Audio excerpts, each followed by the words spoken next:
Scottish fold പൂച്ചകളെ യൂറോപ്പിലും മറ്റ് പല രാജ്യങ്ങളിലും ബാൻ ചെയ്തിരിക്കുകയാണ്. അതായത് നമ്മുടെ റോക്കി ബൈയുടെയും മൂവാനയുടെയും ബ്രീഡിലുള്ള പൂച്ചകൾ. എന്തുകൊണ്ടാണ് ബാൻ ചെയ്തിരിക്കുന്നത് എന്ന് പറയുന്നതിന് മുമ്പ് ഈ സ്കോട്ടിഷ് ഫോൾഡ് പൂച്ചകളുടെ ഉത്ഭവത്തെക്കുറിച്ച് പറയാം. 1961 സ്കോട്ട്ലൻഡിലെ ഒരു ഫാമിൽ സൂസി എന്ന പേരുള്ള പൂച്ചയിലാണ് ആദ്യമായിട്ട് ഈ മടങ്ങിയ ചെവികൾ ശ്രദ്ധിക്കപ്പെട്ടത്.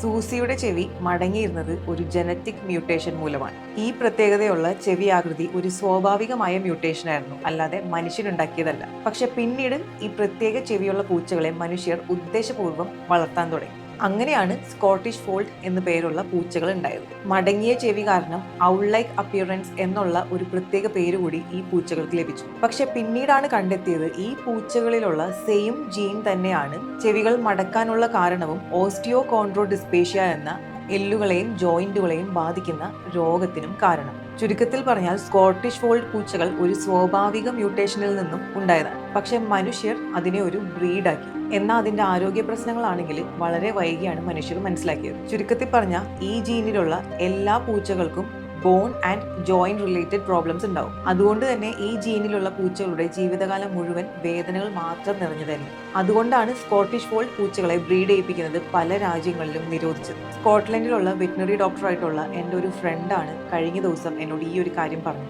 നമ്മുടെ റോക്കി ബായും മൂവാനയും സ്കോട്ടിഷ് ഫോൾഡ് ബ്രീഡിൽപ്പെട്ട പൂച്ചകളാണ്. ഇതുവരെ അവർക്ക് പ്രോബ്ലംസ് ഒന്നും ഇല്ല.